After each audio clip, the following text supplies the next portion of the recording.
I'm Babatunde Oshotimai, the Executive Director of the United Nations Population Fund. We are responsible within the United Nations looking after reproductive health and the rights of people to access reproductive health services. We also have a mandate to look after young people, and that's those two things are the big issues that we deal with within the framework of human development. Now, there is a variant of it which I need to bring out very clearly, and that is the issue of the rights of women and girls, especially in conflict, because within that framework, gender-based violence plays out, and I think it's an important issue to highlight. Now, I've been privileged to have been on a mission with the UN Secretary General and the President of the World Bank and the President of the Islamic Development Bank. There was also representation from the African Development Bank, the African Union, and the European Union on this mission. The mission basically was to see how the United Nations and the World Bank or the banking institutions can ensure that we resolve both conflict and make development happen within the Horn of Africa. It was planned to be a 4- or 5-day trip, and we've just come to the end of it. Very revealing.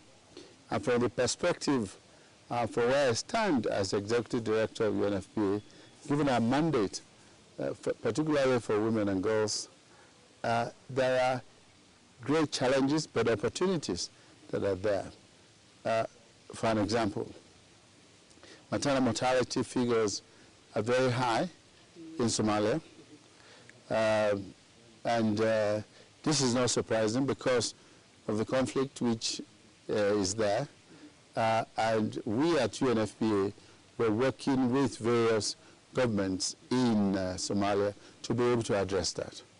In Kenya, where we think that there is a great promise, there's also a commitment by government to address maternal mortality in the 15 counties with the highest number of maternal mortality figures. Now, and I think I must underscore the role of government here, because the county governors actually signed a memorandum where they committed themselves to do something about maternal mortality.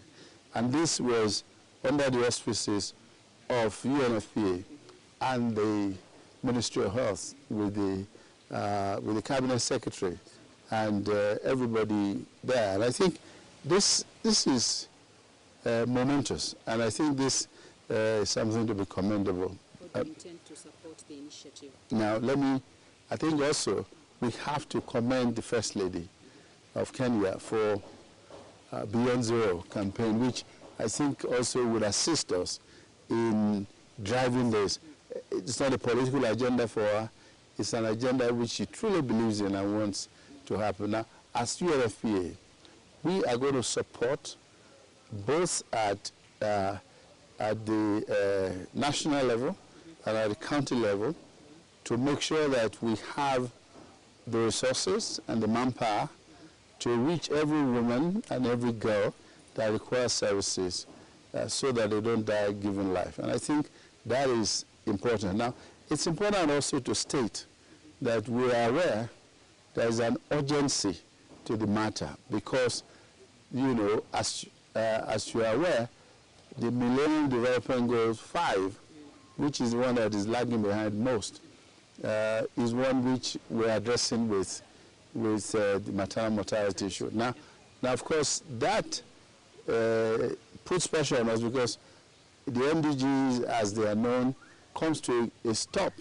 in 2015 December. So we have about a year to drive this, big time. And we're going to do our best to do. What array of interventions do you intend to use to ensure really the message sinks, first of all, to the key people, and then the person, the intended kind of viewer of the particular messages? You see, I think the greatest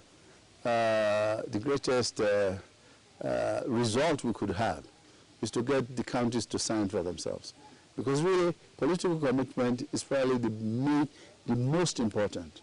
So once you have, the big hearts in the county saying, this is what we're going to do, then we would have to work with them to translate this in the languages that people understand, so that they would appreciate the fact that UNFPA is working and we're going to do this and do it well. Now, how do you do it in a particular sense? Making sure that women attend antenatal clinics, making sure that there is enough human resource within the counties to address this, making sure that we encourage them to deliver in facilities, making sure that we also have referral services to be able to look after those who will require emergency services. I think that when you do that, you actually reduce maternal mortality considerably. Now, UNFPA is committed to putting out equipment and all of that, and in the next week or two, we're going to give several ambulances to just expedite some of these issues, just to make sure that those who require the services do get it, particularly in those parts where things are really demanding. And just looking at the interventions you intend to use, so you are pledging fully support, but also when you look at the support you want to give, of course it will be financial and all that. We have some communities where they don't do studies, who don't believe in the same, yet you've really tried your best as an institution to ensure that these people are empowered with knowledge in the same.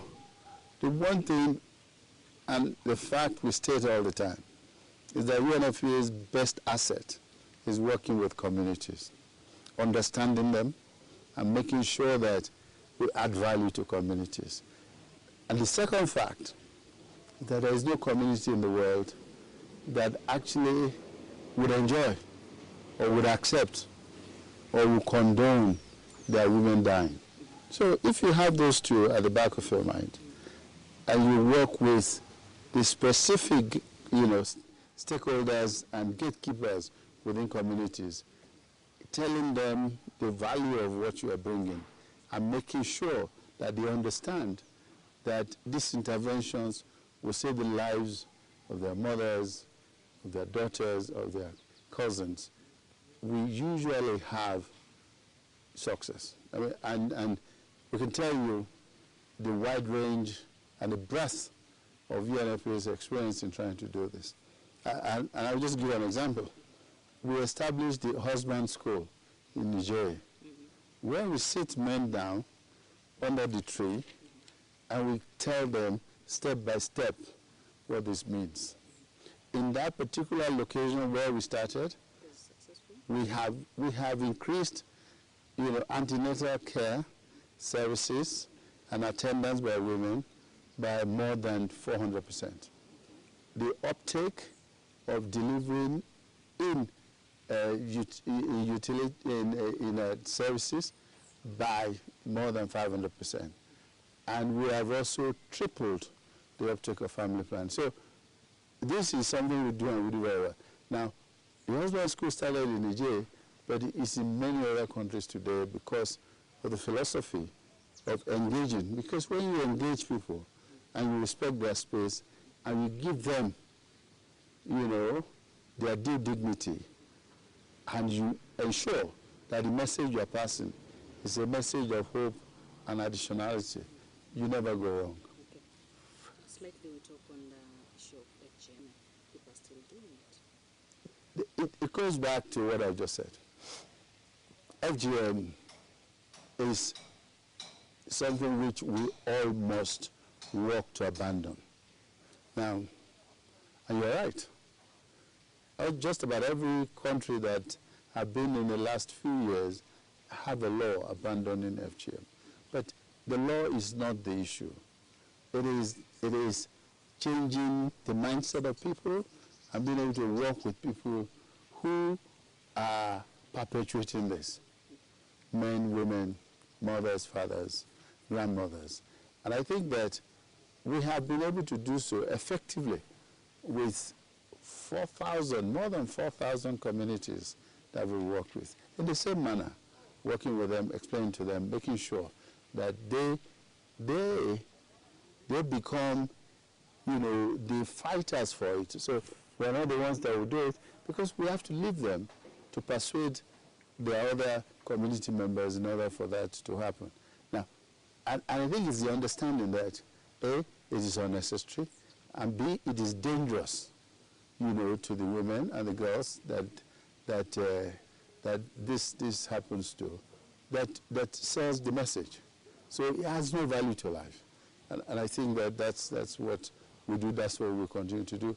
Now, I know that the female genital mutilation issue is thousands and thousands and thousands of years old. So we also are realistic that we're not going to come one day and wave the magic wand and everything will disappear.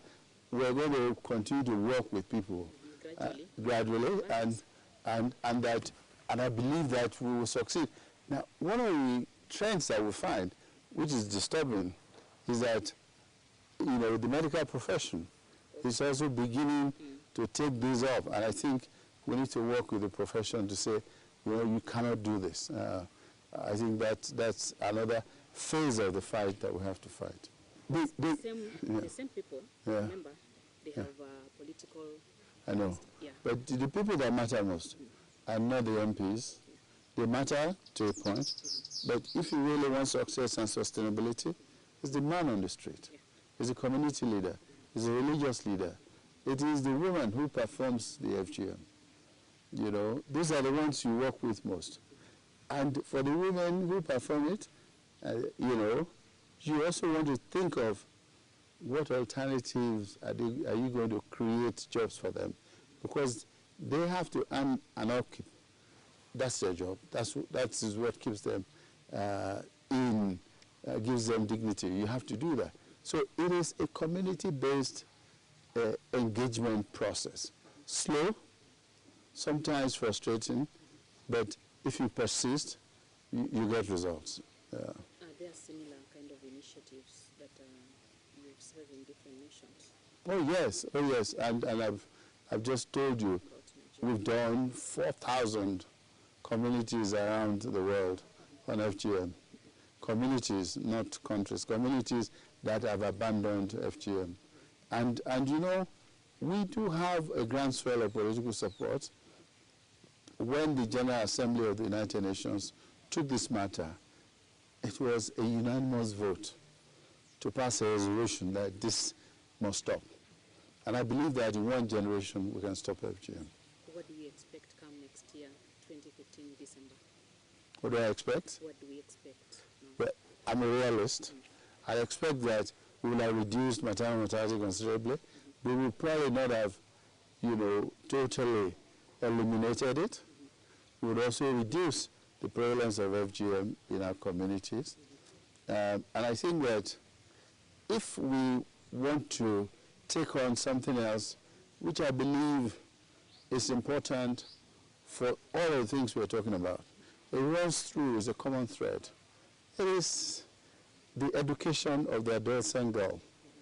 You know, when you look at the maternal mortality figures in Africa, most of the girls, a good part of the numbers, 30–40% in some parts, is due to death by, you know, adolescent girls. Now, we need to do something about that. We must abandon child marriage. We must abandon early marriage. We must abandon forced marriage. We must let our girls go to school and stay in school and let them reach their full potential. because it's only then that A, they can mature to have children when their body is ready for it, and B, they have the knowledge about hygiene, they have the knowledge about nutrition, they have the knowledge about childcare, so that their children survive better.